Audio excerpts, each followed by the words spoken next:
आज विदर्भातला पहिला ओबीसी मेळावा जो आहे तो वर्धा या ठिकाणी होणार आहे आणि या वर्ध्याच्या मेळाव्याला जाण्यासाठी ओबीसी नेते प्रकाश शेंडगे हे छगन भुजबळ यांच्याकडे आलेले आहेत। आपल्यासोबत प्रकाश शेंडगे आहेत। आज ओबीसींचा मोठा मेळावा पहिला विदर्भातला होतोय। सध्याची जर परिस्थिती पाहिली तर सभागृहात मराठा आरक्षणाच्या विषयावर चर्चा सुरू होत आहे। सत्ताधारी विरोधक मराठा समाजाच्या आरक्षणाच्या संदर्भाने बोलत आहेत सभागृहात। काय एकंदरीत सांगायला संपूर्ण नाही, मराठा आरक्षणाच्या ओबीसी करण्याच्या मागणीमुळे या महाराष्ट्रातील तमाम ओबीसी समाज जो आहे तो डिस्टर्ब झालेला आहे, तो भयभीत झालेला आहे। एक सत्ताधारी समाज आहे, ज्यांचे मुख्यमंत्री आहेत, ज्यांचे मंत्री आहेत, ज्यांच्या हातात GR काढण्याचे आदेश काढण्याची ज्यांच्या हातात सत्ता आहे, तो समाज या गरीब समाजाचं आरक्षण हिसकावून घेण्याचा प्रयत्न करत असेल तर त्यामुळे त्या समाजामध्ये इतकी याची भावना निर्माण झाली की असुरक्षित, की आमचं हे आरक्षण जे आहे आता हे काढून घेतात की काय। वास्तविकता मुख्यमंत्री महोदयाने आम्हाला आश्वासन केलेलं आहे की आम्ही हा धक्का लागू देणार नाही। उपमुख्यमंत्री महोदयाने आश्वासित केले आहे, सगळे म्हणतायत। पण इकडं मराठा समाज नेते जरांगे पाटील म्हणतात की आम्ही 24 डिसेंबरला आम्ही घेतल्याशिवाय राहणार नाही आहे आणि कुठल्याही परिस्थितीत आम्हाला ओबीसीतलंच आरक्षण पाहिजे। आणि त्याच्यामुळं जो हा वाद निर्माण झालेला आहे आणि त्याच्यातून या समाजाला आश्वासित करण्यासाठी, त्यांच्या आरक्षणाला कुठल्याही परिस्थितीत धक्का आम्ही लागू देणार नाही ही एक भावना निर्माण करण्यासाठी आम्ही महाराष्ट्रभर आता ओबीसीचे महाएल्गार मेळावे आम्ही घेतलेले आहेत। पश्चिम महाराष्ट्रात यापूर्वी मेळावे झाले, मराठवाड्यामध्ये मेळावे झाले आहेत। या विदर्भातला पहिला मेळावा या ठिकाणी वर्धा या ठिकाणी संपन्न होत आहे। लाखोंच्या संख्येनं ओबीसी बांधव त्या ठिकाणी ह्या महाएल्गार मेळाव्यासाठी उपस्थित राहणार आहेत आणि या विदर्भातले आतापर्यंत झालेले जे ओबीसीचे मेळावे त्यातला एक ऐतिहासिक मेळावा जो आहे तो या ठिकाणी येत आहे। सगळ्या पक्षातले सगळे नेते मंडळी मिळून आज या ठिकाणी या ओबीसीचा आरक्षणाचं संरक्षण करण्यासाठी हा एल्गार जो आहे तो आजच्या मेळाव्यात आम्ही करणार आहोत। सभागृहामध्ये जर पाहिलं तर साहेबांनी सांगितलं होतं की त्यांना त्यांच्या जीविताचा धोका आहे, त्यांना गोळी मारल्या जाईल अशा पद्धतीचं भाषण त्यांनी केलं होतं। काय एकंदरीत हे पहा, ह्या आरक्षणाच्या ह्या आंदोलनामध्ये हे आंदोलन इतक्या उग्र रूपात गेलेलं आहे की आमदारांची घरे पेटवून त्यांच्या कुटुंबांना जाळण्यात इतपत प्रयत्न सुद्धा झालेले आहेत, हे आपण पाहिलेले आहेत।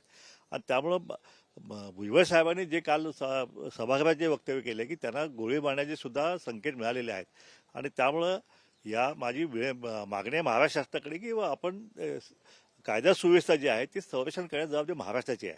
आणि या मराठा आंदोलनामध्ये ह्या कायदा सुव्यवस्थेचं अक्षरशः धिंडवडे निघालेलं महाराष्ट्रानं पाहिलेलं आहे। आणि म्हणून माझी मागणी आहे सरकारकडे की भुजबळ साहेबांची सुरक्षा Z+ सुरक्षा जी तुम्ही त्यांना द्या आणि कुठल्याही परिस्थिती जी आहे त्यांच्या केसालाही धक्का लागता कामा नये। आणि जर असं काय कुणी प्रयत्न जरी केला तर महाराष्ट्रामध्ये मात्र ओबीसींचा उद्रेक झाल्याशिवाय राहणार नाही।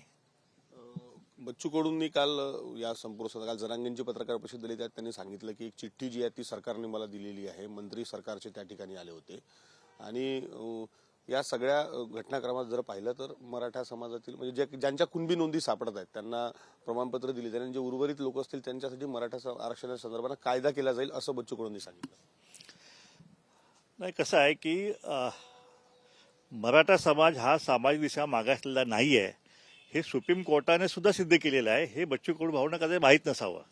आणि त्यामुळे अशा प्रकारचा कायदा जो आहे की त्यांना परत मागासवर्ग करायचं आणि पुन्हा त्यांना ओबीसीमध्ये घालायचं किंवा तत्सम त्यांना हे करायचं, तसं ते कदापि शक्य होणार नाही आहे। आणि अशा प्रकारचा आणखी कायदा करून तुम्ही मराठा समाजाला फसवण्याची भाषा जी आहे ती आपण करू नये। जे टिकणारं आरक्षण जे आहे ते 50% वरचं जे मूळ मराठा सकल जे 58 मोर्चांची मागणी होती की आम्हाला 50% वरती कुणालाही धक्का न लावता आम्हाला आरक्षण दिलं गेलं पाहिजे। आणि तेच आरक्षण जे आहे राणे समितीने दिलं, देवेंद्र फडणवीस साहेबांच्या सरकारने दिलं, ते सुप्रीम कोर्टात टिकलं नाही। पण ते कसं टिकेल यावेळी ते टिकणारं आरक्षण जे आहे 50% वरचं ते आरक्षण दिलं तरच ते टिकू शकेल। आता मराठा समाजाला आरक्षण आहे का नाही तर आहे। तर कुठलं आरक्षण आहे तर त्याला EWS आरक्षण आहे, ते घटनात्मक आहे, तर घटनात्मक आरक्षण आहे ते। आणि त्यामध्ये 10%पैकी 8.5% आरक्षण त्यांनी घेतलेलं आहे।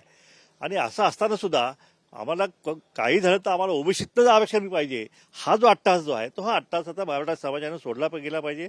हे गरीब समाज आहे, त्यांच्या हक्काचं ताट जे आहे ते तुम्ही खेचून घेऊ नये अशी विनंती जी आहे मी आपल्या माध्यमातून संपूर्ण मराठा समाजाला करत आहे। तुमची मागणी जी आहे EWS तुम्हाला कमी पडत असेल तर वाढवून घेऊया आपण, आम्ही तुमच्यासोबत आहोत।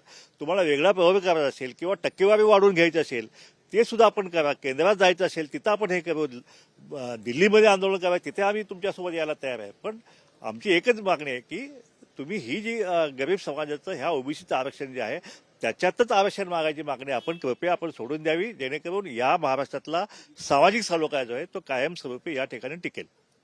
मागासवर्गीय आयोगाच्या अध्यक्षपदी शुक्रेंची नेमणूक झाली. आज त्या संपूर्ण संदर्भात बैठक सुद्धा आज होणार आहे.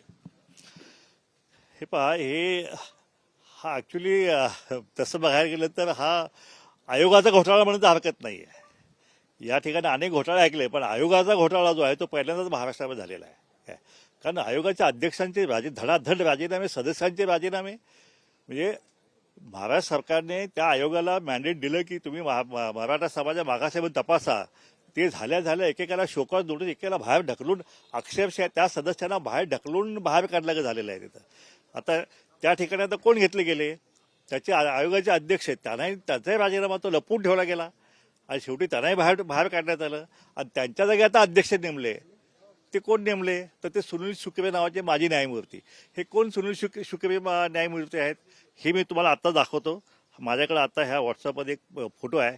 हा जर आपण बघितला तर जे जरांगेंच्या पायाजवळ जे बसलेले आहेत ते त्यांना जे सर म्हणत होते तेच हे न्यायमूर्ती शुक्रे जे आहेत. ते जरांगेंचं आरक्षण मराठाचं कसं मिळेल ह्याच्याविषयी त्यांना ते हे करत होते. आता त्यांना मागासवर्गीय म्हणजे ओबीसीचं जे महामंडळ आहे त्यांचं अध्यक्षपद त्यांना दिलेलं आहे. म्हणजे आता ओबीसीला काय न्याय मिळणार ह्याच्यामध्ये?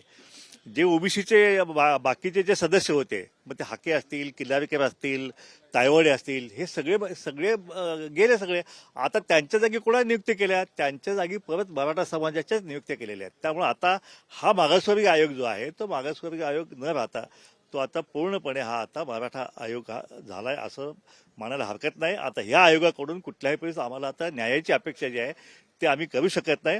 शेवटी ह्या आयोगाच्या संपूर्ण ह्याला आम्ही न्यायालयात आव्हान सुद्धा आम्ही दिल्याशिवाय राहणार नाही. कारण घटनेप्रमाणे हा आयोग जो आहे 3 महिन्याची मुदत संपायला बाकी असताना नवीन सदस्य जे आहे ते त्यांना नेमता येतच नाही आहेत. तर आम्ही ह्याचा सल्ला घेतलेला आहे, कायदेशीर सल्ला, आणि ह्याच्यात सुद्धा आम्ही न्यायालयात आव्हान देणार आहेत.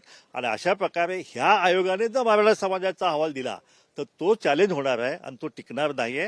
म्हणून सरकारला माझी विनंती आहे, अशा प्रकारच्या युक्त्या क्लुप्त्या न करता सरळ केंद्रात जाऊन आपण घटनादुरुस्ती करावी, त्यांचं आरक्षण वाढवून द्यावं आणि त्यांना कायमचं टिकणारं आरक्षण द्यावं अशी महाराष्ट्र सरकारला मी हात जोडून विनंती करत आहे.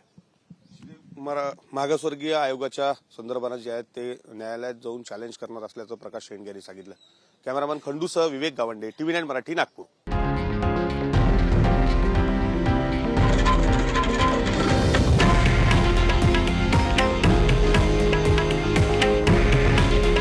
हे आहे देशातील नंबर 1 न्यूज नेटवर्क आणि आपण पाहत आहात TV9 मराठी.